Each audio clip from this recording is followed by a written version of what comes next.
Imagine being attacked with words, a cruel comment, an unfair criticism, a disguised provocation. Most people defend themselves, justify, or explode. But what if you could react differently? What if, in the very moment of the attack, you became a wall of calm, a cold mirror that reflects the blow effortlessly? This is what the Stoics called mastery of the self. Today, I'll show you the Stoic method that turns any attack into a demonstration of inner strength. Type in the comments right now, "My calm is my weapon." That phrase will remind you that your real power lies in your unshakable composure. Marcus Aurelius once said, "You have power over your mind, not outside events. Realize this, and you will find strength." That's the key. The world will try to push you off balance. People will test your patience, provoke you, and try to pull you into chaos. But the wise person doesn't react impulsively. He observes, understands, and then decides whether it's even worth responding. The attack is the test, your reaction is the result. Before learning the technique, you must understand what really happens when someone attacks you. Most people think they're being criticized because they did something wrong. That's the fatal error. Almost always, the attack says more about the attacker than the target.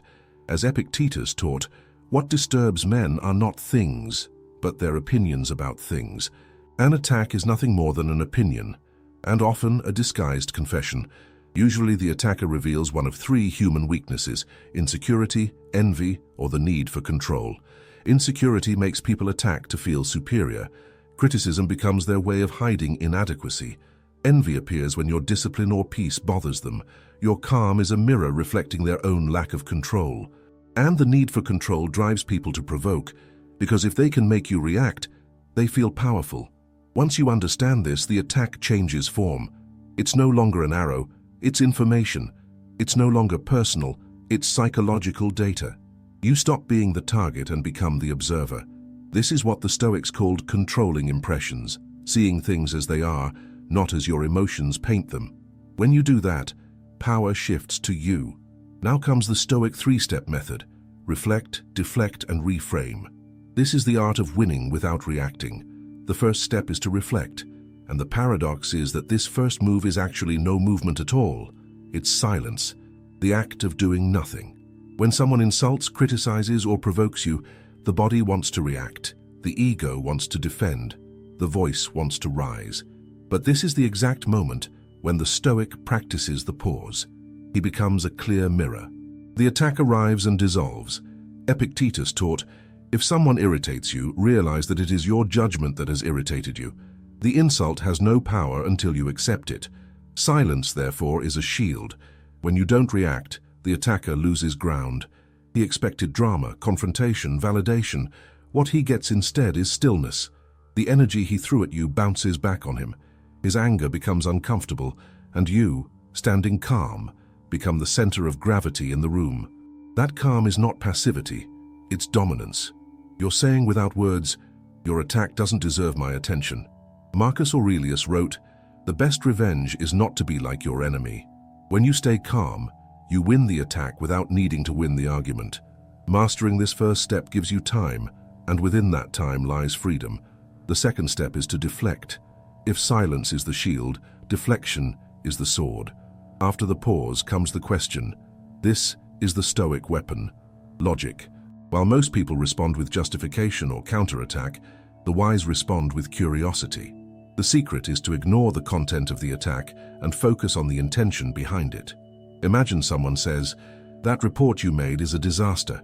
Clearly, you didn't put in any effort." The reactive person says, "That's not true. I worked all week on it." The Stoic calmly replies, "I see. What exactly would you like to see improved?" Instantly, the focus shifts. The other person must now justify his tone. Another example, someone mocks you. "You always have to be the know-it-all, huh?" The normal answer would be, "I'm not a know-it-all, I just gave my opinion." The Stoic answer, "I sense a lot of intensity in your tone. Is everything okay?" Suddenly, the aggressor becomes the one under observation. Third example, the vague accusation, "You never listen to anyone." The reactive response, "Of course I do." The Stoic one, "Thanks for pointing that out. Could you give me a specific example so I can understand better?" The attack falls apart. Emotion loses to clarity. These questions are psychological keys. They appear calm, but they dismantle the aggressor's frame. You've left the emotional arena and entered the field of reason, and whoever controls the frame controls the fight. But the battle isn't over. The final move is to reframe. This is where you take back full control of the narrative. Reframing is the final stroke of mastery, turning the attack into something irrelevant. Back to the first example. After your question, the person says, "I just want the work done well." You respond, "Understood. I appreciate the feedback. I'll keep that in mind." And then you move on. The attack is dead. You didn't deny, justify, or promise anything. You simply treated it as neutral information. Second example. After the provocation, "You're such a know-it-all," the other person starts to backtrack. "No, I was just saying that." You reply, "I understand. Sometimes I misread the tone." And you continue your point. Instantly, you've reframed the event as minor and moved forward. You've shown that the attack never landed. This third step is the peak of Stoic power. Seneca said, "No one can harm me without my consent." By reframing, you refuse to grant that consent. You've turned the attack into air. Reflect, deflect, reframe. 3 steps, 1 mindset. This isn't about winning arguments, it's about winning yourself.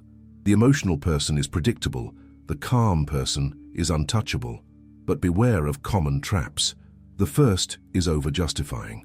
When you rush to explain, you sound guilty. The second is counter-attacking. When you strike back, you give away your control. The third is sarcasm.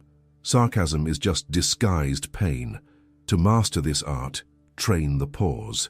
For the next 7 days, practice silence when provoked. Just breathe and observe.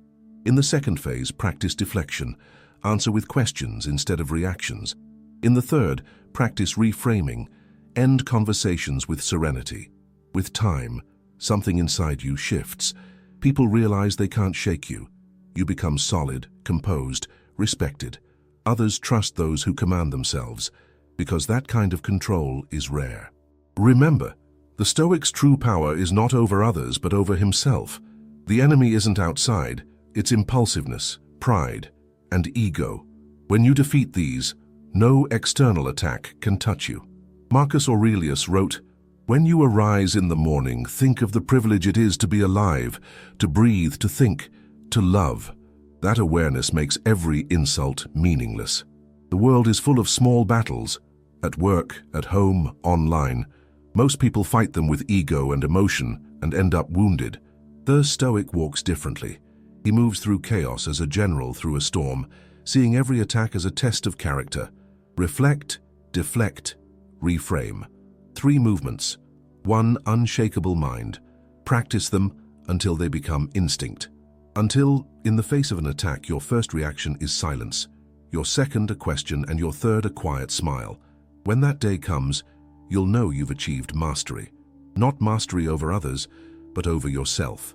If this video brought you clarity and strength, subscribe to Stoic Spring. Every video here is a lesson to strengthen your mind, protect your peace, and grow in maturity. Because when you make it a habit to care for your inner peace, you become a fortress that no attack can ever break. Write in the comments which step you'll practice first. Reflect, deflect, or reframe. I want to know your answer.